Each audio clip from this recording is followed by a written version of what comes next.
My cheating destroyed my marriage. I regret it deeply, but now my husband is out for revenge. Oh no, I need to call the police. What were they thinking? I got attacked by a woman around 35 years old, wearing a hat and dark glasses. Can you guess her age? That's the best description I could manage. I'm having a hard time understanding this. Let me start from the beginning. Maybe it will make more sense. I'm hoping that by writing everything down, I can figure something out. The shock of being attacked without reason in public is so different from anything I've experienced before. I just can't wrap my head around it. Just a few hours ago, life was great. I had a wonderful life, a beautiful home, money in the bank, and a husband who adored me. But that's not why I was so happy leaving the office on Monday. It was for a more private reason. My husband was away on business, and I had plans with my lover, John, when I got home. John is a recent addition to my life, and he's taken me to new places in bed. That's why I was walking to my car with a smile on my face. As I approached, I felt a hand on my shoulder. Hoping it was John, I turned around, only to be met with a fist to my face from an angry woman. I barely had time to see her face before falling to the ground, letting her kick me in the back without a word. Eventually, she left, and fearing she might return, I called for help. The ambulance took me to the hospital. I arrived before the night rush, so I passed out a bit and was quickly attended to. Besides a split lip and some bruises, I was okay. They warned me about delayed concussion symptoms and told me to ice the bruises before sending me home. The police questioned me, but with a vague description of a slender blonde woman in a hat and dark glasses. Catching her seemed unlikely. I couldn't even tell if she was a natural blonde or give a reason for the attack. I asked the police for a ride back to my car, but they said it was against the rules. I tried to put on a smile, but my lip hurt too much. Attempting to call John for a ride failed, so I had to call a taxi. My new plan for the evening was painkillers, maybe vodka, ice for the bruises, and a long bath until it was time to call my husband. He always knew how to help me make sense of things and make me laugh when I was sad. I wouldn't be surprised if he dropped everything and drove 4 hours home after hearing what happened. I guess I was always his priority. I had only been home for about half an hour. The bathtub was full, and the ice was cooling my martini when there was a knock on the door. Thinking it was the Chinese takeout I ordered, I opened the door. The next thing I knew, I had vague memories, and as I tried to sit up, my head hurt terribly. Something had dried on my face. Scratching a bit, I found blood under my fingernail. Panic set in as I felt my entire face gently. Thankfully, my nose wasn't broken, but my cheek was, and I had a black eye. Turning my head slowly, I saw dried. Blood spatters on the floor. Continuing my inspection, I found a lump on the back of my head and a bruise, likely from hitting the floor. Despite the pain, I straightened up. Hallucinations and flashes of images played in my mind. I distinctly saw a stocky woman with long black hair and almost bushy eyebrows, her face hidden by a scarf. That's all I saw, except for a wooden handle or bat flying toward my eyes. I woke up embarrassed, still on the couch. The clock showed 5 a.m., and I had a terrible headache.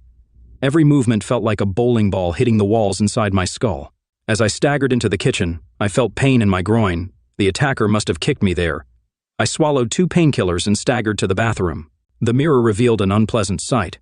Whatever they slammed me with, my nose was okay, but my cheek was broken, and I had a black eye. Who are these people? This woman and the one from this afternoon, what's going on? I didn't think I had any enemies, even though I'm a real estate agent. I wondered if I should call more than one ambulance, but decided against it. Yesterday afternoon, the doctor advised me to watch for delayed concussion for 8 hours. It's been longer since I got drubbed the second time. I also thought about calling the police, but chose not to. Our front door wasn't visible from the hotel grounds, and I had less information to provide than last time. One woman accidentally attacking me is one thing, but 2 is just weird. Despite the late hour, I decided to call Dave. He would know what to do. Oh no, Dave. What did he think when he tried to call me last night like he always did, and I didn't answer? He would try calling my cell phone and home phone and then ask where I was. I hope this didn't make him think I was sneaking out of the house when he wasn't here. I've always been incredibly careful in my dealings. Wouldn't it be ironic if a false tip gave me away? Taking my mobile phone, I checked how many missed calls there were from my husband. Strange, but there were none. I picked up my home phone and dialed the number to get a list of my latest actions. The last unanswered call was made 3 days ago. I couldn't remember the last time Dave didn't talk to me when he was gone. In fact, it was part of my safety net that I would routinely call him on his hotel phone, citing the supposed dangers of using a cell phone too much before going to meet my lover at a motel or, on very rare occasions, inviting him out here. This reminded me that I had called John on my cell phone the previous afternoon and had not yet deleted the record. I wasn't stupid enough to store his number in my phone. Without a trace, there was no evidence. There were several photos on it that should never have seen the light of day, but my phone was the only place they were kept, and they were hidden there. I also made sure it wasn't locked with a regular password or one of those boilerplate items, just my fingerprint. And a huge, strong password. Dave thinks it's a work requirement not to share my password. On the rare occasions when he needed to use my phone, I opened it for him and never let it out of my sight. I decided it was safer to store the photos on my phone that I can protect than any other media that could be discovered. I deleted the call to John, left a message in his message bank, and noted that he also did not answer my previous call. I'm surprised Dave didn't call. Despite the early hour, I called him. I really needed to hear his comforting voice. The call went straight to the message bank, which was weird. Maybe he lost his charger and his battery died or something. This wasn't the first time. By this time, it was already after 5 in the morning, and I had a showing. There was no way I could show up looking like I did now, so I put on more makeup than usual to cover it up. After all, I had a whole arsenal. I should probably explain this. You see, all through high school, I was very ordinary. You've all met those who watched from the sidelines as all the boys worth their salt ignored them to go after the athletic, popular, bright girls. Although I was proud that I was not like some other plain ones, they exposed themselves to everyone, mistakenly believing that being popular meant they had succeeded. Thus, I hadn't any relationship when I left school at 16. My parents were not overly ambitious toward me and were happy to support me as I attended a series of evening courses to gain some administrative qualifications while I worked as a waitress in my spare time. I lost my purity to someone who, I realized too late, was a smart carnivore. I realized this the next morning after a quick, not-so-convenient closeness in his hotel room when he asked me to leave. I chalked it up to experience and thought that this episode had made me an expert at choosing carnivores. That did not happen. My next 2 closeness encounters ended just as disastrously. The one after them was a guy with less experience than me. Here, I already left him after the first night. This is how I sailed through life until I was 20. That's when Dave came into my life. Dave was a year ahead of me in school and seemed to be my male equivalent. He was tall and thin, but nothing else about him was striking. We got to talking at the restaurant where I worked, where he invited several clients to lunch. After the first meeting, I learned enough to understand that he was a man with a clear career plan and determination to get things done. I accepted the date, and the rest, as they say, is history. I hooked up with him about 2 weeks after meeting, and it was clear we were both new to this, making it awkward. We were both open to learning and used each other for that. If I had to describe my life a year before he turned 21, I'd say it was good. I had a boyfriend who was growing and clearly loved me. We weren't invited to fancy events, but we didn't mind. We moved into an apartment, and I was taking a real estate course paid for by Dave. When my crucial birthday came, Dave celebrated his first big bonus by treating me. I got my own car, a voucher for 2 days with a beauty consultant, and a bigger engagement ring than I expected. I said yes, drove the car, and delayed using the voucher. Oh, I wish I could tear up that voucher. Then I could have a husband with his phone on and a face without bruises. Dave reminded me about the voucher, but I was busy planning a simple wedding. We didn't have many friends. In the end, I decided to use it for a little treat for myself before the big day. That's when I found out it was for 2 days with Caroline, an elegant woman in her 30s. I don't know what qualities she had, but she knew how to showcase femininity. Our first stop was a hairdresser, where I had a major makeover. I have to admit, I was nervous about how it would turn out. The rest of that first day was spent shopping. Caroline took me to upscale stores, and later that evening she used my phone to ask Dave to update my credit card. At the end of the day, looking in the mirror at my new hairstyle and clothes, I almost called Caroline to tell her not to worry. The next day, the hairstyle and clothes truly made me beautiful. The following day at the salon, I got pampered with a pedicure, manicure, facial, and scalp massage. Then I met Colin, who claimed to be more fun than a tree full of monkeys and, if you believe him, used to be a beautician for some famous stars. He and Caroline transformed my face over the next 2 hours, including some corrections. I wasn't allowed to look until they said I was perfect. When I saw my reflection, I involuntarily took a step back.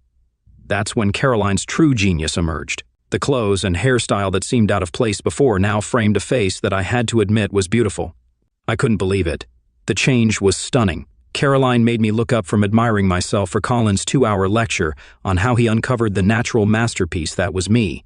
I thanked him and Caroline for this life-changing experience. If I had known how it would actually affect me, I might have been shocked. Dave did a funny double take when I got home but quickly recovered, telling me it just showed me as he always saw me. That night was the wildest in bed, and 3 days later, we were married. The honeymoon was confusing. Men and handsome guys who never paid me attention were now vying to dance with me. I humored them when Dave didn't mind. He was the first to admit that dancing wasn't his favorite. Despite all the attention, it still didn't hit me that the game had changed. This realization started when the wedding photo album arrived. I saw that I was absolutely stunning, and for the first time I felt that I had married a man a bit shorter than me, noticeable in various settings. I probably feel this way deep down even today, which is neither logical nor fair. What have I achieved in the 5 years since my marriage compared to Dave? He built his business and was on his way to becoming a millionaire. I used my looks to sell real estate. Despite the unequal success, for some reason I felt superior. 5 years later, after revealing my true self, I became popular, praised, entitled, and, within 6 months, an unfaithful wife. In my defense, resisting temptation was extremely difficult. Suddenly, my mind, which believed my body was a 5 out of 10, was pursued by men who were 9 out of 10. It took waking up with a third such man for me to realize they were just more attractive versions of the carnivore who took my honor. From that point on, I had complete control in choosing my partners. Now, with my bruised face, I decided to put on a good layer of concealer and foundation. Feeling sorry for myself, I attempted to call Dave every 15 minutes, but had no luck. It took an hour and a half of layering until I managed to hide everything to my satisfaction. Unfortunately, I had no success in communicating with my husband or explaining the strange behavior of the two women.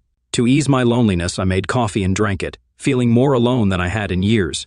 Making friends with women was always a challenge for me, and with Dave's unresponsiveness, I found myself isolated in my darkest hour. With an hour to spare, I texted John to call me when he could, then occupied myself with meaningless content in my inbox until it was time to leave for the office.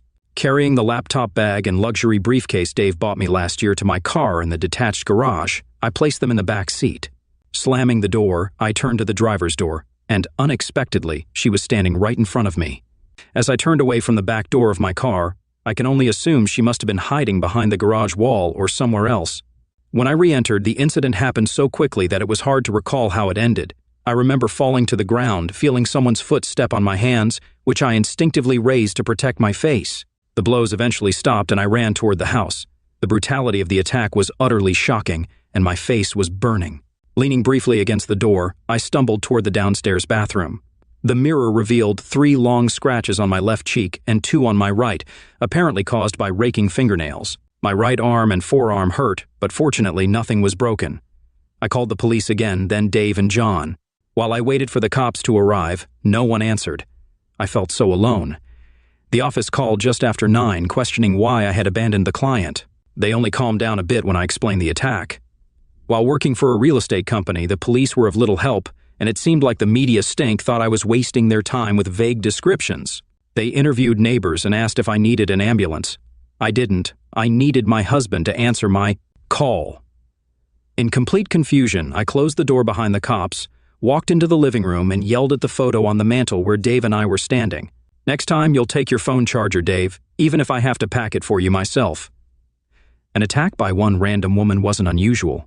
2 was statistically unlikely, but 3 was almost impossible. So, it was time for me to carefully consider the possible reasons why I had so many enemies. Unfortunately, I couldn't think of anything. This time, makeup couldn't conceal the scratches. To worsen matters, I had to remove the earlier applied creams with a makeup remover pad to apply a little disinfectant to my new scratches. It's unknown what kind of microbes this psychopath had under her nails. The scratches burned intensely, and the disinfectant felt like I'd poured gasoline on my skin. The task was made even more difficult by the fact that my right arm was starting to feel raw and bruised. By the end, my face was red and blotchy, and the last attacker must have been wearing heels or something, as bruises appeared on my arms and forearms in distinct forms. I called Dave again, eager to hear his voice, but the call went to voicemail once more. Frustrated, I considered sending him an email, hoping he'd hurry home when he read it. The issue was my laptop in the car. Walking down the stairs awkwardly like a 90-year-old, I couldn't ignore the noticeable bruises on my lower back, legs, and groin. Trying to turn the bolt on the front door, fear held me back. I scolded myself for cowardice. Remembering real estate seminars, I gave myself a pep talk. The motivation behind the beatings was a mystery, but after the 3 women took out their anger on me, it seemed like a case of mistaken identity, or so I thought. Now, thinking logically, I considered viewing the garage from the back door to surprise and ambush someone. Walking from room to room, checking windows and the route to the garage, I realized there were blind spots. The secluded backyard left me vulnerable without witnesses. My phone rang. "Dave, finally!" I rushed toward it, ignoring the protest of my bruised and battered limbs. I was disappointed. It wasn't Dave. It was my office, arranging a meeting with a client at a hotel in minutes. Excuses about being injured fell on deaf ears. They were working lean, and if I couldn't handle it, they made it clear they could find a replacement. The challenge remained, getting to my car safely. A light bulb went on, I'd call a taxi. I did just that, giving very specific instructions about parking in the middle of the driveway, where I could see everything from the house. After all, there could be someone hiding behind the garage or behind the hedge on the property line. But of course, with the taxi driver as a witness, I would be safe. While waiting for the taxi, I did everything I could for my face. 10 minutes later, the taxi horn prompted me to make one last visual check outside and then an awkward dash to the safety of the taxi. I didn't really relax until we were a block away from home. The driver was a woman, which worried me, but after she asked where I was going, she lost interest in me. 15 minutes later, nearing our destination, I realized that I had made a terrible mistake. My house keys were in my briefcase in the back seat of my car parked in the garage. Ordering the taxi back would make me at least 25 minutes late for the meeting, and the client might well be very indignant at being set up a second time and demand my head from the agency. I decided to somehow get through the scheduled meeting. I could show the client the exterior and report some bureaucratic mistakes with the keys. I'd almost certainly miss the sale, but hopefully I wouldn't get fired. I called Dave again before reaching home. Waiting half an hour for the client, who arrived by taxi, I saw that she was a tall, dark-haired woman, around 30, quite pretty, except for the eyes hidden behind dark glasses. Carrying a trendy, huge bag, she looked at a paper, then walked toward me. She seemed to shrug while following my excuse for the key fiasco, but looked irritated when I explained that the best thing I could suggest was to walk. Outside, looking in the windows. Luckily, I knew everything about the property by heart, so I didn't have to refer to any notes, also left in the briefcase. I knew in my heart that if this house didn't sell quickly, the owners might lower the price enough for Dave and me to buy it. It was a beautiful green area populated by young urban professionals. Dave and I would fit in perfectly here. We walked out into the backyard, where I pointed out a spacious art studio located separate from the main house. After I finished listing its features, I walked over to the master bedroom window and peered through the gap in the curtains to see how good the view was. I heard an inappropriate sound behind me. Looking back, I would describe it as a clicking sound. I turned and noticed the client holding a telescopic baton, one of those self-defense tools often advertised in women's magazines. Her cute expression turned into one of distorted hatred. I believe she hissed a bad word before swinging the baton forcefully at my head. The blow hit my hastily raised forearms, causing excruciating pain, and I actually heard a bone crack. I think the woman in her furious state heard it too. Her anger seemed to fade as she stood there watching me scream, lowering my hand as the pain overwhelmed me. However, some residual anger remained, and she struck the side of my head. I absorbed most of the blow with my undamaged hand, but it still knocked me to the ground. When I came to, the wild woman was gone, leaving me completely alone. Even though she disappeared, something fell from her purse when she pulled out the baton, a piece of paper that I saw her stuff into her bag. When I examined it, I found a photograph about a size lying face up on the ground. It was a familiar image, one of my favorites. I was perplexed about how this crazy woman got a copy. It was a selfie I took about 3 months ago, capturing an intimate moment with John. My phone was in my outstretched hand when I took the photo.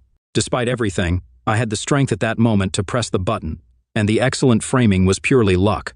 Recalling the crummy motel room we paid cash for, John and I, eager after weeks without intimacy, engaged in dirty and rough closeness. Despite the roughness, I experienced incredible, previously unknown pleasure. This photograph became the means by which the woman identified me, leading me to guess she might be Mrs. John, judging by her anger. I never inquired about John's wife, just as we never discussed Dave. I didn't consider it important enough to think about. Holding my damaged hand, I rolled into a sitting position. I didn't debate internally about calling an ambulance this time, I did. However, I avoided police involvement to prevent exposing my affairs, which could lead to Dave finding out and result in something terrible.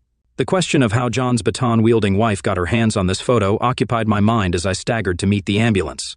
I had never shared this photo with anyone or any other device, not even with John. Was my phone hacked? At the hospital, it was the same triage nurse, ready to call the police. I talked her out of it, convincing her it was an accident. Despite her disbelief, she respected my wishes after I vigorously shook my head when she inquired about my husband. They set my arm, administered strong painkillers, and then ushered me into a taxi. The considerate taxi driver took me straight to my front door, waiting until I entered and locked the door from inside. Against the doctor's recommendations, I washed down the painkillers with a large, very large shot of vodka while simultaneously concocting a story to tell my husband. I left him numerous confused and worried messages that he'll discover when he charges his phone. My attempt to call him again failed, so I remembered my idea to send him an email. Since my laptop was in the car and it was already dark, I wasn't going to take any more chances with another potential attack.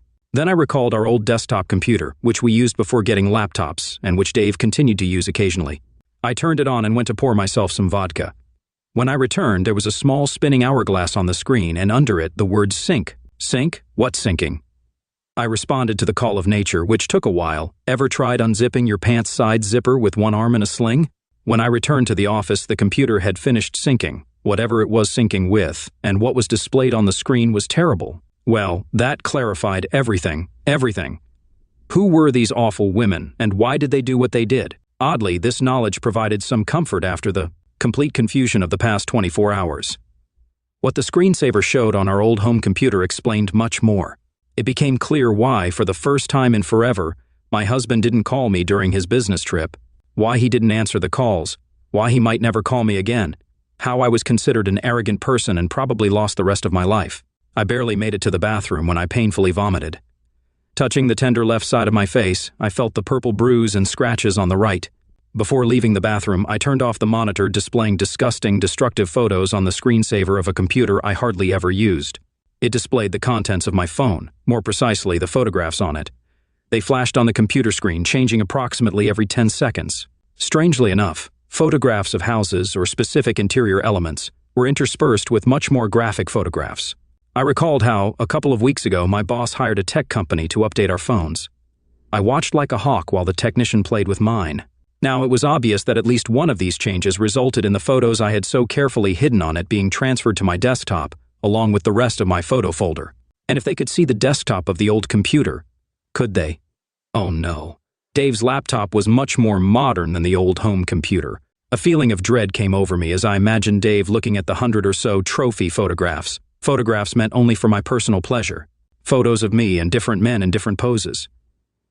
Can I imagine Dave capturing photographs of my lovers' faces, printing them, taking them to my work, and comparing the faces to the names in their files with the help of our secretary, who always had a soft spot for him? Unfortunately, yes, I can. Names led to addresses. And wives who saw the photographs, wives who, in my case, provided the blows, scrapes, and bruises. After yet another unanswered call to my husband's phone, I struggled upstairs and checked his wardrobe. But what I saw only made my depression worse.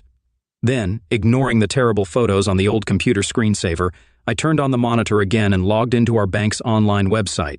I saw a few tiny numbers where there should have been big ones. I dropped my chin to my chest. The realization of what a spoiled, conniving, entitled person I had become shocked me. The blow was as painful as all my physical injuries combined. Working with both commercial and domestic properties, there was never a shortage of male clients to choose from, and I made a choice. Perhaps in the early days, I tried to be very careful with my lovers. Back then, I had a strict rule: no photos, videos, or any traces. Oh, I did make a few mistakes along the way. I was almost exposed by one guy who wanted to continue the relationship after it had run its course, in my opinion. It was then that I decided to limit myself to married men who had as much to lose as I did. But I calmed down and relaxed some of my rules when it became obvious that Dave trusted me implicitly. Error. Big mistake. Huge. I should have stuck to the no photos rule. I kicked myself for my absolute arrogance, wondering how I could let this happen. I became the popular girl I dreamed of being in school, and somehow had to back up that popularity by sleeping with all the hot men. My mistake was thinking that my marriage could withstand the truth about its real nature. I'm not naive enough to believe that Dave would never discover my affairs. But I had a plan ready for that scenario. One I was confident Dave would accept. I figured he wouldn't easily find a replacement on my level, and ultimately he'd forgive me. My plan hinged on him learning about just one lover. I'd admit my weakness, claim he was a skilled seducer, shed some tears, promise it wouldn't happen again, and then ask him to let me share everything I've kept hidden. As I reflected, I wondered if this was merely a self-preservation tactic, a way to postpone the inevitable realization that Dave had no intention of forgiving me. He didn't catch me in bed with someone else, triggering my rehearsed response. How could I have predicted he'd discover me in intimate spaces with dozens of lovers at the same time?